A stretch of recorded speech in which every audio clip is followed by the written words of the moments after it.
You're watching Finish Strong. My name is Dan Wheeler. I'm joined by Brian Rowland and Terry Steen. And, you know, guys, it's been interesting moving back to my hometown after not living here for 50 years. I run into all kinds of people, and once in a while I'll run into someone from my childhood who I grew up with, played sports with. And I did that recently, and I asked this gentleman to be a guest on our podcast. And you talk about a guy that's finishing strong. He's not quite 70 years old, but his resume is a mile long. And Brian, you'll appreciate the fact that he played football for the University of Michigan. Oh, no. Oh. Can we cut this one short? I think we probably had enough. The banter. Well, we both have our hats on. I don't know. I guess we could take them off, but yeah, he's got his shirt on. I don't have an Iowa Hawkeye hat, but I don't have a whole lot to cheer about. Last week, they didn't even score. That's right. That's right. I'll just stay quiet. I'll stay quiet. Yeah. Well, football's fun, and this was a big part of his life. We're going to talk to him all about it. But Terry, I know you were recently at your 50-year high school reunion, and I was. And Brian, yours was a while ago. But it's always interesting to see how people have changed or not changed and see what they're doing today. It really is. And you could never imagine back in high school what all of our friends would look like, how they would mellow, what they've done with their life. And it was really interesting for me. I enjoyed it a lot when we were out there. Mm-hmm. Yeah. How was yours, Brian? Oh, it was great. I mean, we had, I don't know how many hundreds of people showed up because I had almost 1,000 in my graduating class, but it was great. Deb was blown away by it. She just couldn't believe it, especially when we had prayer before dinner and that, and everybody's going, oh my gosh, you still do this? Well, we did it back then. We still do it now. Well, our special guest tonight, I grew up with him. His name is Jim Czirr. He was a big, strong kid, good in basketball and baseball, and has a brother, George. And George has a bit of a challenge in that he's deaf, but he's an amazing guy. And I always admired these two, and especially the way Jim was always kind of watching out for George. Jim was a unanimous all-conference selection at the University of Michigan his senior year, the only unanimous choice of the Big Ten. And then something happened when he went to get a physical with the Denver Broncos. It ended his career. But let's bring him in right now. Jim Czirr, welcome to Finish Strong, my friend. Well, thank you, Dan. It's nice to see you. Great to have you with us. You made it.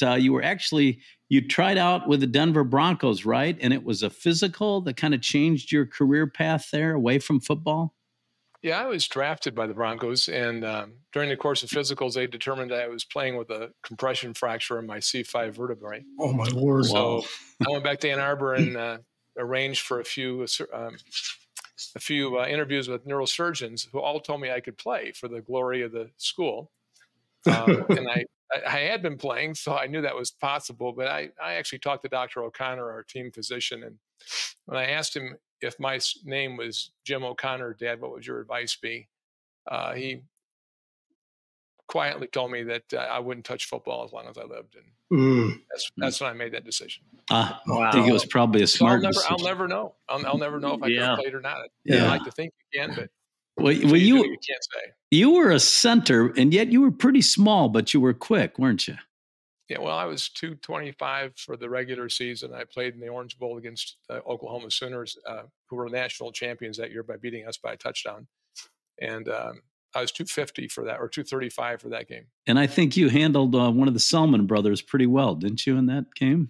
I had a better game than I realized. I was really shocked the next day at a buffet dinner to have this one woman know who I was and tell me in line for a buffet that her husband thought I handled Selman. And I was like thinking this must be some bookkeeper from Ferndale, Michigan with a blue and gold sweater on their dog. Turns out it was Don Shula's wife, which really floored me because I didn't, I had no idea how I did. I didn't expect to get that kind of compliment from her. How great is that? Wow. Yeah. Well, Jim, when I look at your resume, you've been a busy man since high school and college and when we grew up here. I mean, you've been in sales management, estate planning. You co-founded a brokerage house. You've raised money for small cap companies, director of Meadowline Mining, co-founded Galactan Therapeutics, CEO of Minerva Biotech Corporation. My goodness, how do you have time to do anything? Well, my love life is kind of dismal, so maybe that explains that. Well, you made quite a living in finance and in biotech, and I guess you're still involved, right, with a lot of these companies, or a few of them? Yeah, I'm on the board right now with one of the companies I founded 23 years ago that's got a drug in clinical development right now. They're in phase 3 trials, and the drug is designed to reverse cirrhosis of the liver, which it did in phase 2. So we're hopeful that a year from now, when we're done dosing everybody in the trial, that we have comparable results and that we get an approval from the FDA. Wow, good, fantastic. Well, I have a question for you, Jim. I know you played under the legendary coach Bo Schembechler, which means you played against Woody Hayes. That's right. And if my records are right, you tied one game and Ohio State won 3. They did. Oh, they my. Did. Oh, my. Jim, if I'd have known that, leave it to Brian to do that research. But my painful distinction. My question, though, was how was it playing for Bo, and how was it playing against Woody? Well, playing against Woody was actually a wonderful experience because the Ohio State team, like Michigan, was very disciplined, and they played inside the lines. You didn't have to worry about anybody taking a cheap shot after the play because the coaches wouldn't permit it because they weren't going to give up a yardage because of some stupid penalty for unsportsmanlike conduct. Where if you played, there are other teams, we'll leave unnamed, where you were just glad you could still see when the game was over because people were trying to poke you in the eye and things like that. But Woody was a very intense guy, and if we had more time, maybe offline, Brian, I can share a story with you about Woody, what Bo told me about the experience where he was let go because he hit the kid during the Orange Bowl. Yeah. There's actually a good explanation about that, and Woody's still, in my mind, Woody's still a really classy guy. Well, we could talk about that offline, but I just imagine playing for both of those, playing for Bo and then against Woody. A lot of people would think that they weren't friends, but they actually were really best of friends. They admired each other and they respected each other. And that was an important lesson I learned from them. And I was going to ask you about the important lessons you learned. Well, they would meet every year, the week after the Ohio State-Michigan game in Bowling Green at Dwight Perry's house. Dwight, and they were all on the same staff at one time earlier in their careers. So they were more than just that quote unquote. We respect each other. They socialized together at least that day. That's every year. That's great. What would you say were some of the best lessons you learned from Bo about life, not just football? One of the things that Bo would challenge us with every day was that, let's start when you walked into campus as a freshman. The first day he told you there's going to be some guys who are going to come up to you and try to convince you to commiserate with them that they're not getting a fair shake from the coaching staff and that you aren't either. And that he said, if you fall into that pit and don't get that guy's hand off your shoulder and just tell him you're getting a fair look and you're going to just be ready when it's time to be ready, and you're going to work as hard as you can until that moment. But he also challenged us. One of his favorite expressions is that you have to make a decision today to get better or to get worse, because it's impossible to stay the same. Mm-hmm. You're either going to practice good technique, good decision making until things become a reflex instead of a reaction.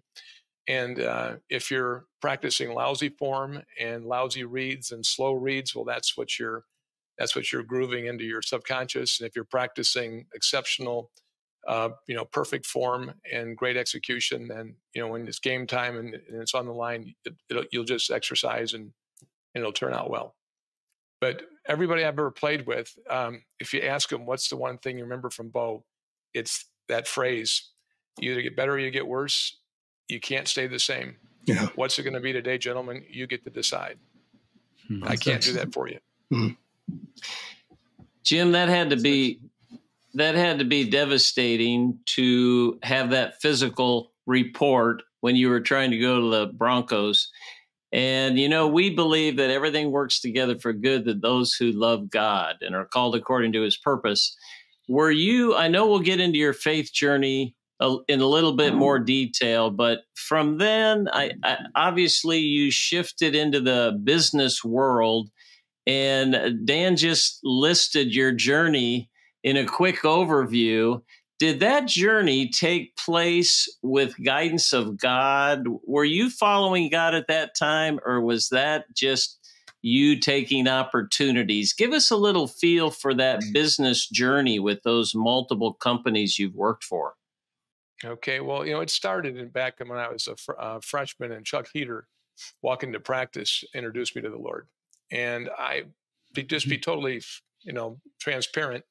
I wrestled a little bit during college. I wasn't a wild and crazy guy, but this whole idea of turning over the direction of my life had me a little bit worried. I kind of felt like if I did that, God might make me a missionary and put me in some grass shack in sub-Saharan Africa, married to some fat, toothless woman. And, I was just, I was really kind of thinking it'd be kind of fun to make a few bucks and have a few niceties that my parents didn't have when I was growing up. And so I did wrestle with that. And I had experiences where God made his presence very, very known. My first start at Michigan was an example where it was the first time that I'd ever had anybody introduce to me the idea that you could pray about what was really on your heart, and not just things that thought you were supposed to pray for as a Christian because it was what Christians did. And it's the first time that God became personal to me. And we went out that day. I was scared to death because I was my first start, and we're playing against a guy that was leading the nation in tackles per game with 11 tackles per game after 5 games, which is a good season for a middle guard normally. And he had us in the first 5 games.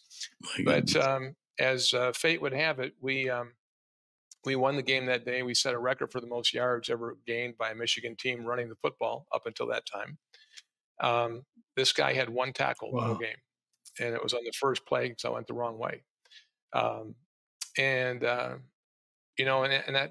morning, I had gone back to my room and had a very honest talk with the Lord about wanting to demonstrate to this guy and play well. And if I ever met this guy in business, that he'd remember me as the most tenacious competitor he'd ever played against. And I said, Lord, big 19-year-old, too much testosterone prayer. I said, Lord, I don't want this guy to require surgery, but I want to knock this guy out. I don't want to. And I didn't knock him out, but in the fourth quarter, they called timeout and they helped him off the field because he couldn't go anymore. And it was a brutal day. We ran 97 offensive plays, and with Bo, 90 of them were running plays. So, I had a hard time walking up the tunnel myself, and this guy didn't make it without some assistance. So, wow. Yeah, I was going to say in business, then, I would have a habit of getting involved in things and then working really hard because there'd be obstacles and eventually getting to a spot where it'd be like, okay, God, I'm out of options. I'm out of gas. I'm exhausted. My Rolodex has been gone through twice. I have no idea what I need to do. And I'm relying on you. If you want this done, you need to show me if I need to do anything or if you're taking care of it. And there was one example I remember with the biotech company. I remember a day when we couldn't make payroll on Friday, and it was a Wednesday night about 3 a.m. I got up and I revisited this experience I just told you about at Michigan Stadium prior to the Wisconsin game, and I just apologized to God for doing it on my own. But I said, Lord, I don't know how we're going to make payroll. We're out of money, and I don't know where to go. And by noon the next morning, or I guess this becomes afternoon at noon, but by noon I had 2 phone calls from 2 people, both of which told me, Jim, I don't know about this exactly, but this 3rd time I heard this voice in my head this morning telling me that I should invest money in your company, I figured I better call and get wire instructions. So we had $200,000 wired in by noon. And both people said the same thing. And I didn't ask either one of them for money. Wow. And so people say, do I have evidence that God's real? I don't know how else you can explain that. Yeah. So in the business world, you see a miracle like that, and that just reinforces the blessing of God, and how when we've come to the end of our road, we've done all we know to do. That's when we have to turn it over to God, isn't it? Were there any other character builders that you've had through your business years that you could share with us? Any specific Character instance? builders, huh? Just trying to think. I have had lots of betrayal in business. All these businesses deal with entrepreneurs and scientific people Yeah. who are very jealous about their invention. They're concerned about getting credit for it. So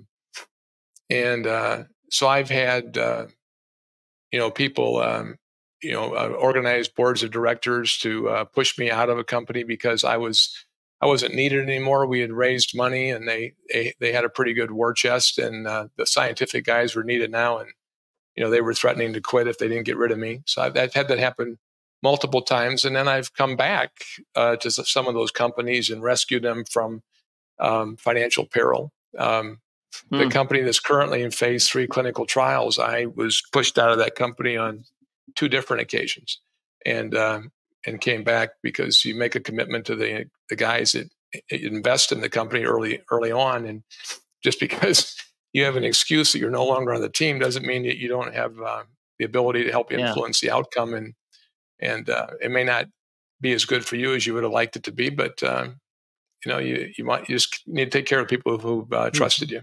So you've had to learn the lesson of forgiveness, and that's one of the hardest to learn, isn't it? We talk about that frequently on Finish Strong. Yeah.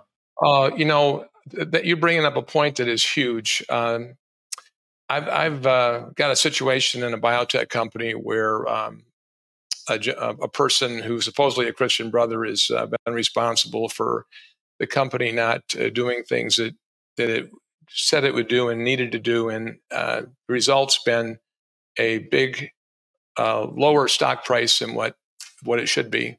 That equates to anybody. You can be subjective about it, but I can demonstrate that it's cost me personally somewhere between $5 and $20 million.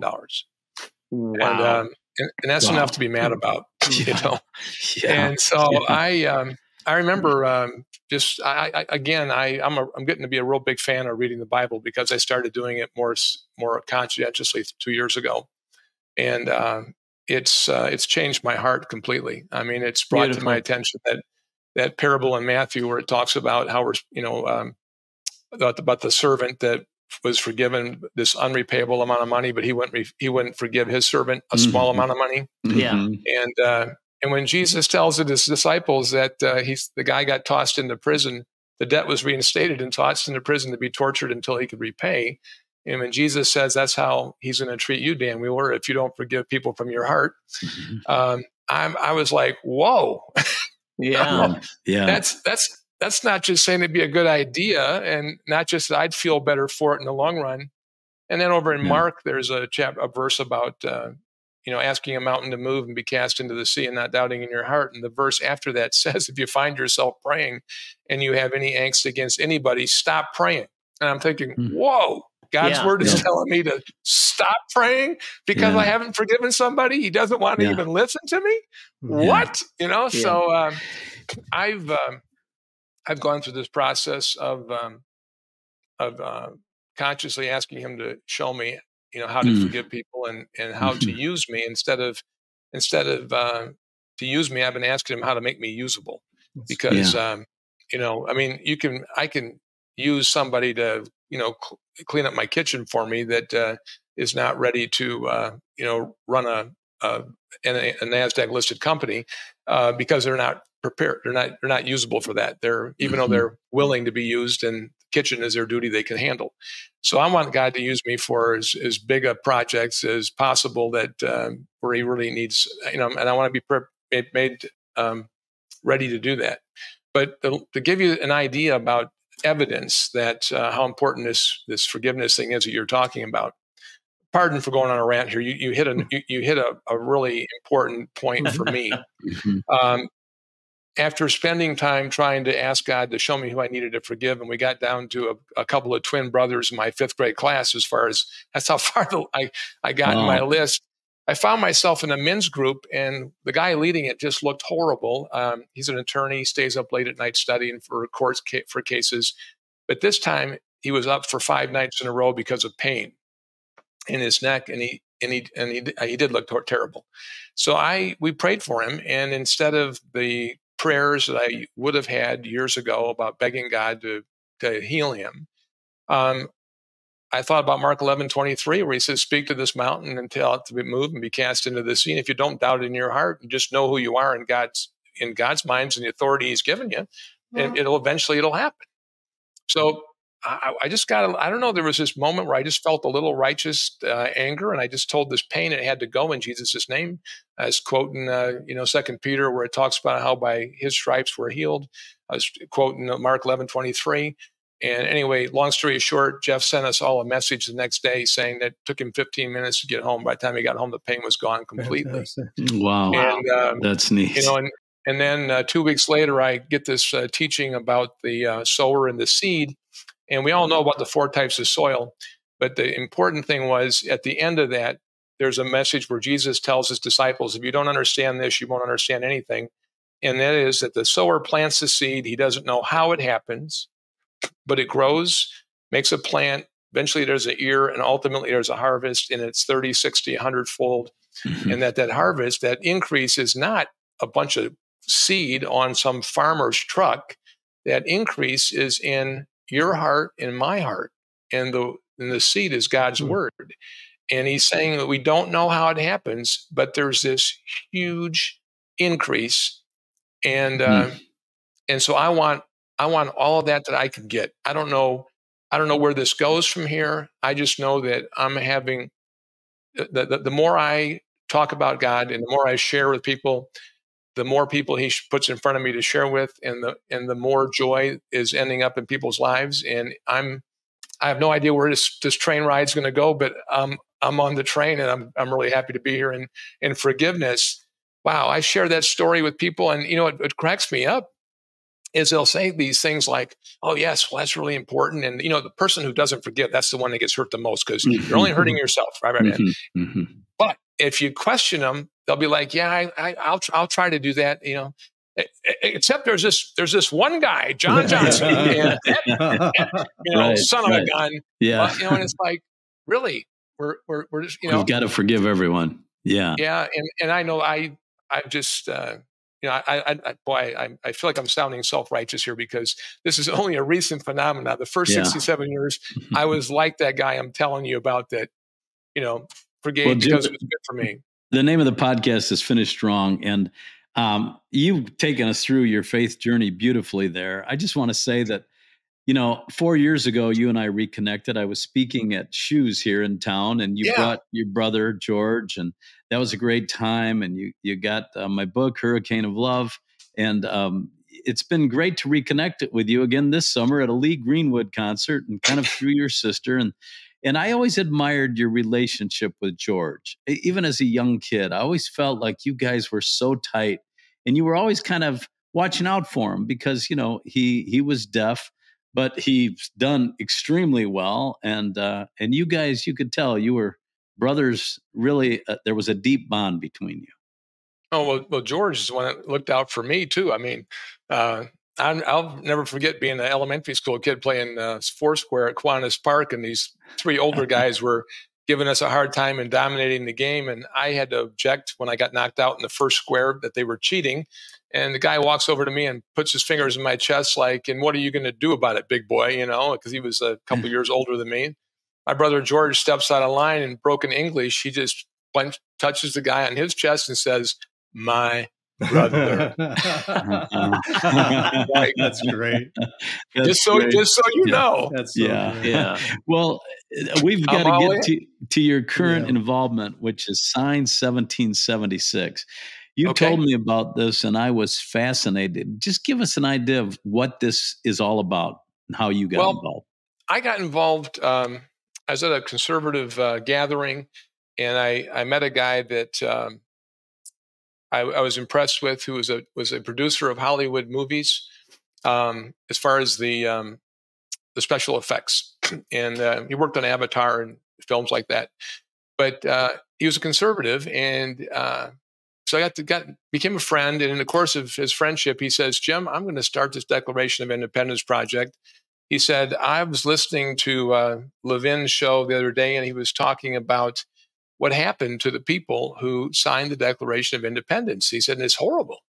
He's talking about guys that lost fortunes. And when we say fortunes, I mean Thomas Nelson from Virginia. I mean, he used his business connections to arrange for $2 million loan to outfit some naval ships. And without him, they wouldn't have won the war. And when it was over, the state of Virginia said, "I'm sorry, we don't have any legal obligation to repay you." And the U.S. government said the same thing. So here's a guy that ended up penniless, lost $2 million in 1776. Oh my goodness. Imagine how many, billions that would have been today. Oh my goodness. And then there's a guy named Morris who used his business lines of credit and stuff to outfit with armaments and ammunitions and food. And again, without these, and people had their houses turned into barns, and people had their relatives arrested and imprisoned, and a lot of them were killed or hung. I mean, so anyway, he was moved to look into it. And as we looked into it, we started realizing what a great document it was, and that it reiterated that our rights are inalienable rights that God has given us, right, as people, as His children, and that they don't come from government. And we looked at what happened with the COVID situation, and without getting into, vax, anti-vax, and all that sort of thing, I'm just talking about how government just made decisions and forced those behaviors on all of us. And I look at the centralization of government, how they keep chipping away at the rights that we have at the state level, and you look at the high school kids and what they're teaching. And you sit there and scratch your head and think, where does this all go? And so we've been trying to solicit signatures to get people to re-sign the Declaration of Independence. And we're pushing 90,000 signatures. We'd like to have 3% of the country sign. We're getting a lot of we get resistance from Google. They have 60% of the email addresses of people in this country are Gmail addresses. And they have blocked our emails because they're, quote, political. And they claim, and political not in the way that they like it. But I'm asking myself, how could a founding document that assures the liberty of every American citizen, whether we're a Democrat, a Libertarian, or a Republican, or an independent, or a Buddhist, or a Marxist, or a communist, or a Christian, or a patriot, how can that be political when it's saying that these are God-given rights, and if and we need to protect them? So we just thought that this would be a way of getting people to talk about it, and I've found in my own conversations with people, because I'm not afraid to get someone talking. It's kind of a sport for me to get somebody talking about something, particularly if they're on the other side of the political aisle from where I'm coming from. And I'll always just tell them, I say, I really enjoy talking to people like you because we both have so much in common. They look at me like I'm nuts. And I say, well, we're both looking for the truth. Right. And I said, fortunately, we have this Declaration of Independence and the Constitution that we have so that you and I can have this conversation. If we didn't, then the king would tell us, or the governor or the dictator would tell us what the narrative was allowed, and both of us would be in jail for having these opinions and discussing it. Right. And so we just we'd like to try to help unite people around a common cause, because we're being divided by differences. And if you look at the playbook of the Marxists and Hitler and any of the other dictators, it's all about getting people divided, fracturing your society, and then playing them off against each other and making everybody mad and angry, and that's just so un-Christ-like. And changing history. And that's what we see. People are wanting to change history in the school books. That's why what you're doing is so important. How do people get involved? I went on and I signed, and I was proud to do that. And you think, boy, those guys gave their lives, their honor, their fortune. The signer's the original one. The least we can do is put our name on it. Can you explain the process, though? I don't think. Yeah, the process is you can go to www.sign1776.com and just follow the directions. If you run into a problem, email me at jimczirr@outlook.com, and I'll see what I can do about getting you straightened out. Now, we do have a goal, and the goal is that we've got some Congress people who are willing to do this, that are going to meet us on the Capitol steps, and we are going to present these additional signatures to Congress. And the people that we're working with, whether they can pull it off or not, we don't know, but they're going to try to get a bill passed that would recognize these signatures as an addendum to the original Declaration of Independence by the American citizenry of 2023. Nice. And we just want people to be grateful for the liberty that we have. And it's, I mean, this gentleman was not necessarily a very religious person whose idea this was. But the more he studies it, he says to me, he says, Jim, he said, this had to be something that God endorsed, because look what they did. I mean, they overthrew the largest military power in the history of the world as a ragtag team of colonists, and only 3% of the colony members who lived here actually fought in the revolution. Boy, think of that. And it wasn't all, people who signed it weren't all powerful political people. There were pastors of churches. There were, small merchants. There were people that were in their 20s. There were people who were in their 80s. It was just incredible. Well, I can't believe the time. It's just flown by. And Jim, I had no idea you were going to be at this level, truly all conference, all American when it comes to a podcast guest. You did a great job. You're very kind, Dan. You're very kind. And, you really are an example of finishing strong. Our philosophy is we don't want to retire to a golf course or to a pickleball court. We want to go hard for the Lord and give it everything, because our goal is to hear when we stand before him, well done, good and faithful servant. And I know that you don't need to be involved in this, but you're really following your heart and you're giving it everything. Sign1776.com. Is that correct? That's correct. Go there, sign your name. Let's uphold that Declaration of Independence is such a powerful document, inalienable rights given us to us by God. Well, Jim, we'll be praying for you, and I'll be staying in good touch. It's so great to see you again. Yep. Well, one comment: if anybody would video themselves and then post it on Facebook, video themselves signing and post it on Facebook, that would also help the cause. And they post it on Facebook just on their page, or? Yeah, just on their page with their friends, showing that, hey, I signed the Declaration of Independence, and I'm inviting you to do the same. Absolutely. Cool. Great. Well, thanks so much, Jim. We're going to wrap up here, but it's been great having you as a guest and great reconnecting with you after all these years. Thanks, likewise. I'm a fan, Jim. You. I'm a fan. Yeah. Well, well, maybe we should talk offline about it and give you that Woody story. You'd be impressed. That sounds good. All right. Okay. Thank you, gentlemen. Bye-bye. Well, I'll tell you guys, it was great having Jim on. So many lessons that he learned in sports and the business world. What stood out to you guys? I'll tell you, I think the thing that stood out to me, of course, being an Ohio State fan, was when he talked about Bo and Woody, but what Bo did as a coach, and how he told him that, you could get better or get worse, and it's your choice. You can't just stay the same. Throughout life, you're going to have to get better, or it's going to get worse. And I thought that was excellent when he brought that up, because that should be stated in every locker room, going back to midget league. I mean, that is really words to live by, and you can see how he's done that through his life and through his business too. Right. How about you, Terry? Yeah, for me, it was interesting that, and just like all of us, there could be what would seem like the lowest time in our life.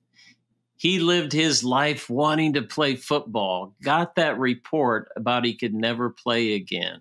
Right. And look how God took that, turned it around, and has given him this incredible path.